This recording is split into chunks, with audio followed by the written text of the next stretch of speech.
Hey guys, this is Comic Uno, and before I start doing a review for Green Lantern issue 20, just want to give you guys some stuff to talk about.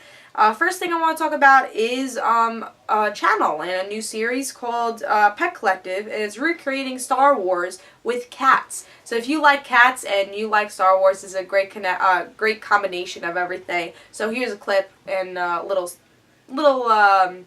way to see what this whole show is about. So here's a clip of that. You got it, kitten. Now hack up those fur balls and let's get the out of here. It's gonna blow! Yeah, so if you do like that clip and you want to see more of that, go check out Pet Collective, and the series is called Paw Wars. So go subscribe. It'll be annotated somewhere that we go subscribe. So definitely go subscribe to that channel. And a couple more updates I have is that I have 3 reviews on DarkAvengerINC that I usually do on Comic Uno, which are Fantastic Four issue 8, Scarlet Spider issue 17, and The Bounce issue 1. So if you want to go check out those reviews, just go and search below. That way you go check them out. But let's talk about the big... Oh, also, I have one more update. Guys, I also have a Geeky Awards nominations going on. So if you want to go nominate for your favorite YouTubers for the Geeky Awards, go check out that video. Find out how you can nominate and what you could do and who's nominated already. So go check that video out, and go in the description below. There'll be a link for that YouTube video, and it'll be annotated also. So go nominate for your favorite YouTubers. And let's talk about Green Lantern issue 20. This is the last issue for Jeff Johns' run. Yeah, it's $8, which I think it's worth that, honestly. And the cover's pretty cool. We get to see really good art. Honestly, I don't know what I was expecting, though, because I haven't been loving the Wrath of the First Lantern. I didn't really like the Third Army thing, so I didn't know what to really expect. But I was like, it's Jeff Johns' last issue. He's gonna blow our minds. If he doesn't blow our minds about this story arc, he's gonna blow our minds in some way. And that's what I was looking forward to, and that's why it might be worth $8. Let's see. So let's talk about this issue. We get to see the beginning of this issue with a whole new Green Lantern team, and we get to see someone's telling the story, and we don't know exactly who's telling the story, and he tells the story of Hal Jordan and why he's the greatest Green Lantern ever. And we get to go to the time of where we are now, talking about the fight against the First Lantern, and why he is, again, one of the best heroes in the world, one of the best Green Lanterns.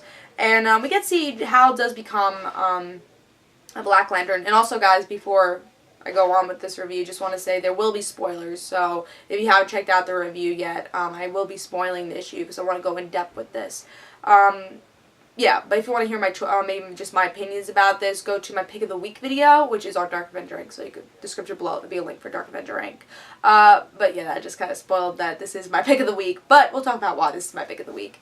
Yeah, so we get to see Hal does become a Black Lantern in this, and he tries to fight the First Lantern with everyone else, with Guy Gardner, you know, Carol Ferris, Warfleece even, just the whole crew, you know, coming, you know, Guy Gardner, everybody, Kyle, you know, everybody is coming here to defeat the First Lantern. But it becomes a challenge, and we get to see that in this whole issue, the challenge of the First Lantern. But we get to see Sinestro even comes here, and he isn't part of the Sinestro Corps still, but he tries to hold fear, and he is Parallax now. So he tries to destroy the First Lantern with Parallax. It doesn't quite work, but he tries. And he actually holds Parallax without Parallax controlling him, so that was kind of cool. And we get to see Hal is trapped within the First Lantern because the First Lantern is trying to go into Hal's memories, because that's the only person he hasn't tried to do. You know, with all these tie-ins, we got to see him go through Kyle. I don't think he went through Sinestro, but with I think even Carol, he went through everybody, you know, except Hal. And we get to see, you know what, it's hard to make you fear, but what's the thing you feared the most? And that was when his father died. So we get to see little Hal here, and that's something we get to see here. And we get to see he overcomes fear. You know, he actually uses that as strength, and he does defeat the First Lantern. And it's just a whole big fight with defeating the First Lantern, but it's a cool ending. And then we even get to see Hal even trying to fight Sinestro a little with the whole Parallax thing going on. But again, he does defeat the First Lantern, and he tries to defeat Sinestro a little, at least saying, hey, you know, you can't be Parallax anymore. But we get to see a little conversation with them, and Sinestro actually defeats the Guardians here also. That's what Hal is trying to stop, is that Hal's like, hey, you can't defeat the Guardians, and Sinestro does it anyways. Like, they're the ones who just destroy their lives. We have to kill them. But Sinestro does actually keep some of the Guardians. We get the ones that actually were trapped for like years, and we also get the Guardians who, like Gantlet. Gantlet is spared, and that's something that was cool about this. Sinestro did spare some people, and we understand why he killed the Guardians. We get to see something of a point of view of Sinestro. But that's why it's not just epic about the first Lantern, but it's epic about other things. I'll describe more about that after. But we also get an ending of the Green Lantern story, where we get to see this guy. We find out he's Sinestro, because they don't say, hey, it's Sinestro, but we get to see his hand. We get to see it is Sinestro that is telling the story to this new Lantern, just because we do get to see his old hand, and it looks exactly like Sinestro. So we do think, in my opinion, I do think it's Sinestro. And we get to learn a little bit about the future of everyone else, too. And we get to learn that Sinestro does some bad things in the future, which I don't think we're surprised about. We get to learn that Guy Gardner finds, a girl, he's in a bar, he's in his own place, We get to see Jon Stewart becomes president of the United States, and has, what's her name? I can't think of her name. Ira. As his wife. So that's been going on for a while too in Green Lantern Corps. So he has a happy ever after. And then we have Baz actually train the first female human Green Lantern, which I think we'll actually get to see after the Trinity War, because it says the ring is awakened after Justice League's death. So I think it'll be after the Trinity War. We will see Jessica Cruz, who will be the first female Green Lantern, which I'm very excited to see, and Baz be part of something again. So it's really interesting to see that, see that as future, something we're looking forward to. And get to see Larfleeze have a family, and then still want to keep everything, so that was hilarious.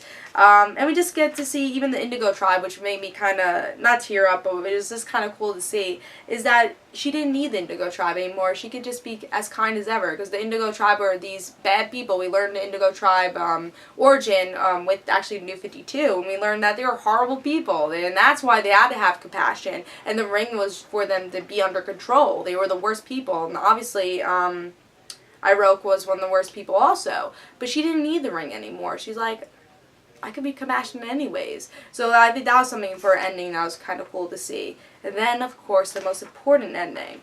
We get to see Hal and Carol's ending. They end up married. They end up, even in old age, they still are Star Sapphire and a Green Lantern, And we get to see they have a kid, they have grandchildren, they have a happily ever after. And I think that was the point where I actually teared up. Not teared up, but got choked up when I was reading this, It was just definitely choked up and like, wow, they got that happily ever after, They always had like a kind of on and off again relationship.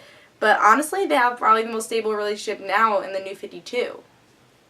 Shocking, yeah, but it worked, and I'm excited to see that explored in the future new creative teams and how we get to this point, and I think that's what I'm looking forward to with Green Lantern. But that's the whole story. We get to learn what happens to everybody, and that's why this ending was so great. The ending was so great because it's not just an ending to Jeff Johns' run, it was an ending to Green Lantern as a whole, and that's why I really enjoyed this issue as a whole, was because, it was a run. It was a Green Lantern story, and you could just read that and you'll be done with Green Lantern. You don't have to read any more Green Lantern. But if you want the missing pieces to see how they end up this way, you read further. You want to see why Carol and Hal end up happily ever after. And that's why I was really enjoyed this issue, and it gave us this emotion, if you really care about a character, you get choked up in the end. And that's how I felt, I felt like everyone had their happily ever after somehow. Even Sinestro, someone who is definitely an anti-hero, and or you can even say a villain. I think it's definitely debatable if he's a villain or anti-hero, whatever he is. But see him kind of have his happily ever after also, even though he made mistakes, and we'll see those mistakes. We get to see him have a happily ever after and train kids, And one thing that made me also choke up was where because we always had that friendship kind of thing, is Hal and Sinestro friends, and Hal said, I just have one question, Sinestro, before you leave my life forever. Because Sinestro says, I am going to leave you alone now. I'm going to leave, I'm going to be paralyzed. Or, I'm just going to have my own life. I want to have my own life. I'm not going to bother you anymore. And Hal says, hey, we're we ever friends? And Sinestro, I just want to find the actual quote they say. And, let me see. I want to actually get the quote hopefully I can. If I can't, he just pretty much says, you know, we've always been friends. We've been like the best of friends. This is why I do it. Yeah, here it is. He says, Hal said, because he's like in the whole, you know, dead zone. Hal's like, oh, I need to ask you a question, but everything was happening so quickly. So Sinestro asks, like, what was that question? And Hal says, were we ever truly friends? And he's like, that's the tragedy of all this, Jordan, Hal. Jordan, Hal, actually calls him Hal. We'll always be friends. And that's like, that was so touching, because he has to leave because he always will be friends with him. It's just because he is friends, that's why he's leaving. And I thought that was just touching as ever, you know, always touching. And I think this ending what made this story for me and made this become one of the best issues this year, honestly. And you know, I think with the first Lantern, he was just one, like the boss stage, I would say. You know, I don't think it really was the meaning of who the villain was, and that's why really the story arc didn't matter. I felt like they needed a villain just to make these character things to come out, and that's why I really enjoyed this issue. It was a good big battle, but the ending is what made this issue, and I think it's gonna make a lot of Green Lantern and made just DC fans tear up. So very good issue. Pick of the week, and probably one of my picks of the years, honestly. Really great issue. And tell me your opinions in the comments below. I know it's a little long, but it was a double-sized issue. But tell me your opinions. I really enjoyed this. The subtle things. Probably my favorite thing is that Carol and Hal are together. But there are just subtle things in this issue that show that everyone has a happily ever after. And I just want to say, Jeff Johns, thank you for making a great Green Lantern run, and probably the best Green Lantern run in my opinion. It got me into Green Lantern. I've only been a Green Lantern fan for about like 3 years now, and I'm glad I am a Green Lantern fan now, and I'm looking forward to seeing future stories from other people too. So thank you for having a epic finale and having a great ending. Thank you, Jeff Johns, and great issue. 5 stars. If I could give it more, I would. It's my pick of the week, obviously. Pick this up, guys. Tell me your opinions in the comments below, and guys, don't forget to follow me on Twitter for Comic Uno and the right situations, and I'll see you guys later. Bye.